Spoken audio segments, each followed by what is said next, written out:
Cafe Niloufer supreme tea powder సమర్పించు mega at 70లో ఈరోజు నిజంగా మెగా అట్ 70కి నాకు సంబంధించి ఒక హ్యాపీయెస్ట్ మూమెంట్. ఎందుకంటే మనతో మాట్లాడడానికి మెగా స్టార్ గురించి, తన గురించి ఇంకా ఎన్నో విశేషాలు మేము అడిగింది పంచుకుంటారేమో, లేకపోతే సీక్రెసీ మెయింటైన్ చేస్తారేమో, ప్రస్తుతానికి తెలీదు. నాతో పాటు ఉన్నారు డైరెక్టర్ వశిష్ఠ గారు. సార్, ఫస్ట్ ఆఫ్ ఆల్ మీ టైంకి, ఓపిక్కి, అసలు మమ్మల్ని ఇక్కడికి రానిచ్చినందుకు, కూర్చొనిచ్చినందుకు థ్యాంక్ యూ. విశ్వంభర అని అనగానే అప్పటి నుంచి ఇప్పటి వరకు మీరు చాలా మ్యూట్లో ఉన్నారు, ఏం చెప్పట్లేదు ఎవరికి. అఫ్కోర్స్ దానికి కారణం సిచ్యువేషన్ వస్తే చెప్తాం కదా, అందుకే maybe thank you so much.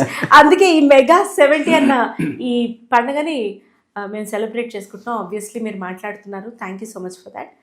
Sir, mega అన్న పదాన్ని మీ లైఫ్లో ఫస్ట్ మీరు చూసింది, విన్నది, ఆ పర్సనాలిటీని ఎప్పుడు సార్? అంటే స్కూల్లో ఉన్నప్పుడు నుంచి ఆ మెగా అనేది చాలాసార్లు విన్నానండి. ఎందుకంటే చిరంజీవి గారి సినిమాలకి వెళ్ళినప్పుడు మెగాస్టార్ అనేవారు. ఫస్ట్ చిరంజీవి గారిని పేరు కానీ ముందు మెగాస్టార్ అనేవారు. సో మెగాస్టార్ అని అది అలవాటు అయిపోయింది. చిరంజీవి గారి సినిమాను మెగాస్టార్ సినిమా అనేవాడు. ఇంకా తర్వాత 10th ఇంటర్ కాలేజ్ వచ్చింది, ఇంకా బాస్ సినిమా అలా మారిందన్నమాట. ఆయన తెలియకుండా అనుకరిస్తారు సార్. అంటే ఇక్కడ జెండర్తో సంబంధం లేదు. ఆయన లుక్స్, ఆయన డాన్స్ మూమెంట్స్, ఆయన డైలాగ్స్, ఆయన వన్ లైనర్స్, అట్లా మీ ఫ్రెండ్స్తో ఉన్నప్పుడు కాలేజ్ డేస్లో అది ఇమిటేట్ చేసిన సందర్భాలు బోల్డా? అంటే ఇమిటేషన్ కాదు కానీ ఫ్లోలో బాక్స్ బద్దలైపోతుంది, ఇలాంటివి చెప్పేవాడు.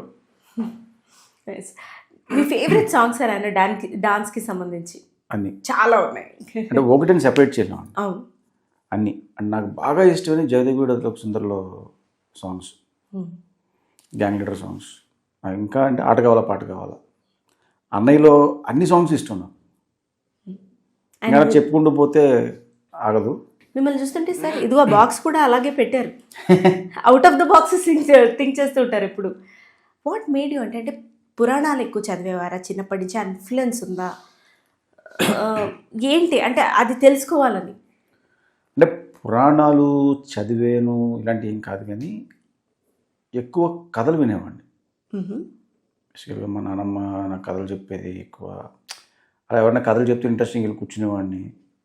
అండ్ టీవీలో పాత సినిమాలు వస్తూ ఉంటే వాళ్ళు పెద్ద ఇంట్లో చూసినప్పుడు ఇలా కూర్చుని కంటిన్యూ చేసి ఉన్నాను. అలాగా అవి ఇంట్రెస్ట్ పెరిగిందన్నమాట.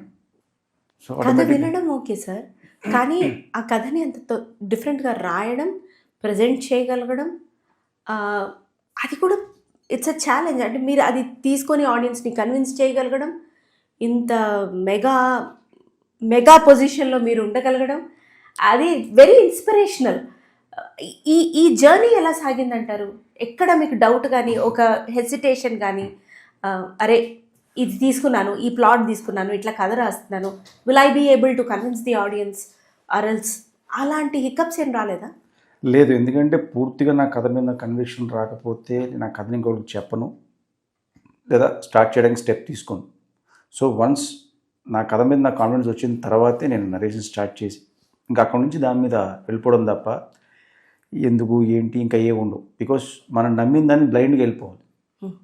సో ఆ దీంతో వెళ్ళడం తప్ప ఏదో రకరకాలుగా ఆలోచించి మళ్ళీ ఎవరినో అడిగి ఇది తెలుసుకుని ఇలాంటిది ఏమి ఉండదు. ఎస్ సార్, ఒక ఆర్టిస్ట్కి కెమెరా ఫియర్ ఉండకూడదు, అదే సక్సెస్కి పునాది. అట్లాగే టెక్నీషియన్కి అది అర్థం అవ్వాలి. ఎస్పెషల్లీ క్రియేటర్కి, క్యాప్టెన్ ఆఫ్ ది షిప్కి ఆ కథ మీద నమ్మకం ఎంత ఇంపార్టెంట్గో, ఆ ఎదుటి వాళ్ళని ఎవరైనా సరే వింటున్న వాళ్ళు ఆ కథని అంతే ఇదిగా ప్రజెంట్ చేసి వాళ్ళందరినీ ఓకే చేయించి ఒక ప్లాట్లో అందరినీ తీసుకురావడం అంతే ఇంపార్టెంట్. అలా విశ్వంభర ఎలా మొదలైంది సార్? అంటే విశ్వంభర కథ ఒక ఐడియా అనుకున్న తర్వాత నేను చిరంజీవి గారికి చెప్పడం జరిగింది. అది చెప్పిన తర్వాత దాన్ని ఫుల్ ఫ్లెడ్జ్డ్ మళ్ళీ ఒక నరేషన్ ఇచ్చిన తర్వాత నుంచి ఎక్కడ బ్యాక్ స్టెప్ లేదు. అండ్ టెక్నీషియన్స్కి కూడా డీవీపీకి అయితే ఏంటి, మ్యూజిక్ డైరెక్టర్కి అయితే ఏంటి, మిగతా ఆల్ టెక్నీషియన్స్కి నాకు బేసిక్ కథ చెప్పడం బాగా ఇంట్రెస్ట్. సో ఎవరన్నా వస్తే కూర్చోబెట్టి కథ చెప్పేస్తాను ఫస్ట్ నేను. ఎందుకంటే వాళ్ళ రియాక్షన్స్ మనకు తెలుస్తాయి, దానివల్ల మనం చేసిన తప్పులు ఏదైనా ఉంటే కూడా మనకు అర్థం అవుతాయి. సో నాకు ఆ స్టోరీ టెల్లింగ్లో నేను అందరికీ కథ చెప్పడం, సో అందరికీ క్లారిటీ ఉండడం దాని మీద. ఓకే, ఒక సీన్ ఇదే అని చెప్తే ఆటోమేటిక్గా ఎవరి వరకు వాళ్ళు చేసుకుంటూ వెళ్ళిపోయారు. సో అది చాలా ఈజీ అయ్యింది నాకు అందరినీ ఒక దగ్గర తేడానికి. Wonderful sir. విశ్వంభరాలో అంటే ఎదుటి ఆర్టిస్ట్ ఎవరైనా సరే ఆ పాత్రలను మనం చేసేస్తాం. అట్ ద సేమ్ టైం మీరు మెగాస్టార్ని డైరెక్ట్ చేస్తున్నప్పుడు మనందరం ఫస్ట్ ఆయన ఫ్యాన్స్. ఆ తర్వాత ఎవరెవరి ప్రొఫెషన్స్లో అలాగా వారిని ఫస్ట్ డే కెమెరా పెట్టి ఫస్ట్ షాట్ ఒక్కసారి మీరు మాకు ఆ కథని చెప్పండి సార్, ఎట్లా సాగింది? గజగజలాడింది అంతే. అంటే ఆయన షార్ట్ రెడీ చేసాం, పెట్టాము.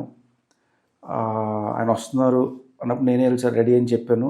కానీ ఎక్కడో లోపల తెలియకుండా మన హార్ట్ బీట్ సౌండ్ నాకు వినిపించేది. ఫస్ట్ టైం ఇన్నాళ్ళు మన స్క్రీన్ మీద చూసిన ఒక మెగాస్టార్ చిరంజీవి గారిని నేను డైరెక్షన్ చేయబోతున్నాను. సో ఆ టెన్షన్ ఉంటుంది ఆబ్వియస్లీ మనకి.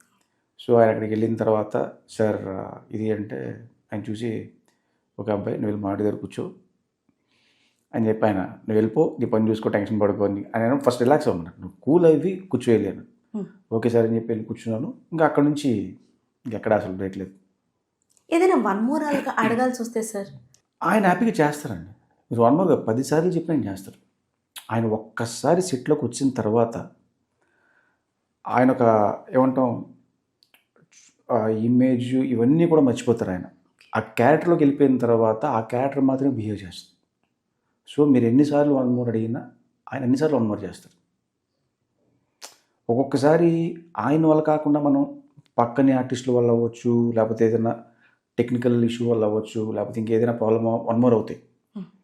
అయినా ఒక్కోసారి మేము ఓకే అన్నా కూడా లేదు అబ్బాయి అక్కడ ఏదో మిస్టేక్ జరిగింది నాకు అర్థమైంది, నేను వన్ మోర్ చేస్తానని చెప్పి మళ్ళీ వన్ మోర్ చేసేవారు.